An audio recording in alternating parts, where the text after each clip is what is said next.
మూసీ పునరుజ్జీవనానికి cabinet sub committee ఏర్పాటైంది. Deputy CM Bhatti అధ్యక్షతన కేబినెట్ సబ్ కమిటీ ఏర్పాటు చేశారు సీఎం రేవంత్. కమిటీలో సభ్యులుగా మంత్రులు శ్రీధర్ బాబు, పొన్నం ప్రభాకర్ ఉన్నారు. కమిటీ కన్వీనర్ గా ఎంఆర్డీసీఎల్ మేనేజింగ్ డైరెక్టర్ ను నియమించారు. కమిటీ సమావేశాలకు హాజరు కావాలని హైదరాబాద్, రంగారెడ్డి, మేడ్చల్ కలెక్టర్లను ఆదేశించారు. ఇక 8వ రోజు తెలంగాణ సమావేశాల్లో 5 పద్దులు, 2 బిల్లులకు ఆమోదం తెలుపనున్నారు. పంచాయతీరాజ్ తృతీయ సవరణ బిల్లు 2026తో పాటు ఉద్యోగుల బాధ్యత, తల్లిదండ్రుల పోషణ మానిటరింగ్ బిల్లుకు శాసనసభ ఆమోదం తెలుపనుంది. 2026-27 బడ్జెట్పై ఓటింగ్ నిర్వహించనున్నారు. Home, transport, BC welfare demands పై చర్చించనున్నారు. పంచాయతీరాజ్, గ్రామీణాభివృద్ధి, మహిళా శిశు సంక్షేమంపై డిమాండ్స్, భారీ నిధుల ప్రతిపాదనలకు ఆమోదం తెలిపే అవకాశం ఉంది.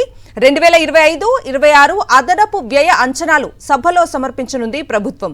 సింగరేణి కంపెనీ 2023-24, 2024-25 వార్షిక నివేదికలను సభలో టేబుల్ చేయనుంది రేవంత్ సర్కార్. మూసీ ఒడ్డున ఓంకారేశ్వర ఆలయ నిర్మాణానికి కాసేపట్లో శంకుస్థాపన చేయనున్నారు సీఎం రేవంత్ రెడ్డి. 700 కోట్ల అంచనా వ్యయంతో మంచిరేవులలో వీరభద్రస్వామి ఆలయ ప్రాంగణంలో నిర్మాణం చేపట్టనున్నారు. శృంగేరి శారదాపీఠం సూచనల మేరకు ఆలయ డిజైన్ ను ఖరారు చేశారు.